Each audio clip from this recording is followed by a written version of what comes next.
Okay students, तो बच्चे आज हम हमारा ये टॉपिक स्टार्ट करने वाले हैं बोर्स मॉडल, है ना। Bohr's atomic model. आप देखोगे मैंने रदरफोर्ड का मॉडल और बोर का मॉडल दोनों साथ साथ ही बना करके रखे हैं और देखने में लग रहा है कि एक जैसे ही है, तो फिर फर्क क्या होगा। सिर्फ इतना सा समझ लो आप कि रदरफोर्ड का जो मॉडल है ये वो सिनेमा घर है, सिनेमा हॉल है जहां पर कारपेट बिछा हुआ है पूरा। यानी आप कहीं पर भी, ये स्क्रीन है आपकी, स्क्रीन से किसी भी जगह पर आप बैठ सकते हो। आपके लिए कोई स्पेशल मार्किंग या कोई स्पेशल जगह या कोई स्पेशल सोफा नहीं बनाया गया है, ठीक है। तो ये पूरी खुली जगह है, ये स्क्रीन से दूर तक, ठीक है। जहां चाहे ये स्क्रीन यानी कि न्यूक्लियस एटम के अंदर, और इलेक्ट्रॉन जो इन सोफाज पर या इन जगहों पर बैठा हुआ है, तो इलेक्ट्रॉन किसी भी ऑर्बिट में रोटेट कर सकता है। ये कौन बोलता था? रदरफोर्ड का मॉडल बोलता है कि न्यूक्लियस से गोल घूमना है इलेक्ट्रॉन ने। इलेक्ट्रॉन चाहे तो यहां पर ऑर्बिट करे, यहां कहीं पर भी कोई भी ऑर्बिट लेकर के वो गोल घूम सकता है। उसके लिए पहले से कोई ऑर्बिट निर्धारित नहीं किया गया है ना। कोई उसका हार्ड एंड फास्ट रूल नहीं है कि उसको इसी ऑर्बिट में घूमना है। वो इस ऑर्बिट में ना घूमना चाहे ना घूमे, वो इस ऑर्बिट में भी घूम सकता है अकॉर्डिंग टू रदरफोर्ड्स मॉडल, ठीक है। लेकिन इस मॉडल को गलत, ये बात इसकी गलत की और बोर ने इसमें एक थोड़ा सा चेंज दिखाया। वही है बोर का मॉडल कि पहले बीच में आपके पास एक पॉजिटिवली चार्ज न्यूक्लियस है, हैवी है, सब कुछ है, और क्योंकि एटम इलेक्ट्रिकली न्यूट्रल है तो ऑर्बिट्स में इलेक्ट्रॉन्स घूमेंगे। उतने ही नंबर के इलेक्ट्रॉन्स हैं जितने की अंदर प्रोटॉन्स हैं, है ना, ताकि इलेक्ट्रिकली ये न्यूट्रल हो जाए। फिर फर्क क्या हुआ यहां से यहां में, रदरफोर्ड से बोर में फर्क क्या आया? फर्क ये आया कि ये सिनेमा हॉल, ये घर, सिनेमा घर जो जहां कारपेट बिछी हुई थी, जहां आप जहां मर्जी बैठ सकते थे, उसमें अब प्रॉपर सीट्स लगा दी गई हैं, ठीक है। तो जब सीट लग जाएगी तो नेचुरली यहाँ पहली सीट है, यहाँ दूसरी सीट है, तो आप या तो यहाँ पर बैठोगे सीट नंबर 1 पर, या बैठोगे आप सीट नंबर 2 पर। आप इनके बीच वाली खाली जगह, बेशक ये जगह खाली है, लेकिन आप इनके बीच वाली जगह पर किसी भी हालत में नहीं बैठोगे। यानी आपके बैठने की जो जगह है वो पहले से फिक्स कर दी गई है कि आप इधर इधर इधर ही बैठ सकते हैं। सोफे या चेयर्स लगा दिए गए हैं, आपके लिए बैठने की जगह फिक्स कर दी है, ठीक है। सो ये एक बहुत इंपॉर्टेंट पॉइंट था जो रदरफोर्ड का मॉडल जहां लैक करता था, जहां उसकी गलती थी, उसको ठीक किया बोर ने, और इनको नाम दे दिया गया क्वांटाइज्ड ऑर्बिट्स, है ना।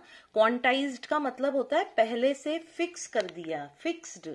क्वांटाइज्ड का मतलब आ जाएगा फिक्स्ड। सो क्वांटाइज्ड ऑर्बिट्स, ये नाम आपके आ गए, ठीक है। क्वांटाइज्ड ऑर्बिट्स में नेचुरली जब ये जगह फिक्स हो गई तो इन जगहों के साथ साथ, इन ऑर्बिट्स के साथ साथ इनकी एनर्जीज भी क्या हो गई है? फिक्स हो गई है। So quantized orbits and quantized energies भी बन गई, ठीक है। यानी अब जो बोर के मॉडल में इलेक्ट्रॉन है, अगर वो पहले ऑर्बिट में बैठा है तो उसके पास अगर एनर्जी E1 है तो दूसरे ऑर्बिट में उसके पास एनर्जी आएगी E2, तीसरे ऑर्बिट में वो बैठेगा तो एनर्जी E3, और इसी तरह एनर्जी E4 आ जाएगी। यानी इस एटम के इलेक्ट्रॉन के पास कौन कौन सी एनर्जी हो सकती है? आप कहेंगे इस इलेक्ट्रॉन के पास या तो E1 या E2 या E3 या E4, इस तरीके की एनर्जीज हो सकती हैं। यानी आपने एनर्जी का भी रेट जो है, वैल्यू जो है वो फिक्स कर दी है। रदरफोर्ड बोलता था एनी एनर्जी इज पॉसिबल, कहीं पर भी बैठ सकता है, इसीलिए कोई भी एनर्जी पॉसिबल है। इसे कंटिन्यूअम बुलाते हैं। कंटिन्यूअस या कंटिन्यूअम स्ट्रक्चर बुलाते हैं, रदरफोर्ड वाला जो एग्जाम्पल है, जबकि बोर वाले एग्जाम्पल को क्या बुलाते हैं, क्वांटाइज्ड बुलाते हैं, क्योंकि इसमें आपने इलेक्ट्रॉन की बैठने की जगह और उसकी एनर्जी फिक्स पहले से कर दी है, ठीक है। तो जिसके कारण इलेक्ट्रॉन के पास पर्टिकुलर एनर्जीज ही होंगी, है ना। ये हो गया आपका बोर का मॉडल, ठीक है। अब इसमें क्या होता है कि मान लो इलेक्ट्रॉन जो है वो इस एनर्जी शेल में है, ठीक है, E1 उसकी एनर्जी है, ठीक है। अगर उसको यहां से दूर जाना है, अब इसको आप अच्छे से समझो, अगर उसको E1 से E2 जाना है तो इसका एक सिंपल मतलब है कि उसको न्यूक्लियस से अपना जो रिश्ता है, अपना जो अट्रैक्शन है, वो तोड़ना पड़ेगा, और उसको कम करने के लिए उसे एनर्जी की आवश्यकता होगी, ठीक है। सो E1 से E2 जाने के लिए इलेक्ट्रॉन को बाहर से इस इलेक्ट्रॉन को एनर्जी मिलनी चाहिए, यस और नो। तो जब बाहर से इस इलेक्ट्रॉन को एनर्जी मिलेगी तो ही वो उस एनर्जी को लेकर के इस न्यूक्लियस से अपने अट्रैक्शन को तोड़कर और थोड़ा सा ऊपर और जा सकेगा। यानी अगर हम फॉर्मूला देखेंगे तो फॉर्मूला बनेगा E2 minus E1 is equal to H nu. ये फॉर्मूला बनना चाहिए। E1 से E2 पर जाना है तो उसको बाहर से जो एनर्जी चाहिए that will be equal to E2। अगर मैं इसको दूसरी तरह से लिखूं तो E1 plus H nu is equal to E2, और E1 को इधर ले आओ तो आपको यही वाला एक्सप्रेशन मिल जाएगा। तो हम इन लेवल्स को, ऊपर वाले लेवल्स को हायर एनर्जी लेवल्स बुलाते हैं। क्या बुलाते हैं? Higher energy levels. जैसे जैसे न्यूक्लियस से बाहर जा रहे हो तो वो हायर एनर्जी लेवल्स बन गए। सो इलेक्ट्रॉन को अगर लोअर एनर्जी लेवल से हायर एनर्जी लेवल पर जाना है तो उसे बाहर से कोई ना कोई एनर्जी की आवश्यकता पड़ेगी, ठीक है। लेकिन ये अब्जॉर्प्शन हो गई, है ना। इसको क्या बुलाएंगे आप? Absorption of energy. अब्जॉर्प्शन मतलब ग्रहण करना। तो इलेक्ट्रॉन ग्रहण करता है एनर्जी और वो लोअर एनर्जी लेवल से हायर की तरफ चला जाता है, ठीक है। अब अगर उल्टा मान लो कि किसी इलेक्ट्रॉन को हायर में अच्छा नहीं लग रहा है, उसको नीचे आना है, हायर से लोअर की तरफ आना है, तो नेचुरली ज्यादा एनर्जी लेकर के वो इस रो में तो नहीं बैठ सकता है ना। तो उसको वो एनर्जी बाहर फेंकनी पड़ेगी, बिल्कुल। सो हायर से लोअर अगर उसने आना है तो उसको एनर्जी बाहर फेंकनी पड़ेगी, और ये हो जाएगा एमिशन। ये अब्जॉर्प्शन जहां पर वो लोअर से हायर जाता है, और अगर हायर से लोअर आ रहा है तो वो हो जाएगा एमिशन।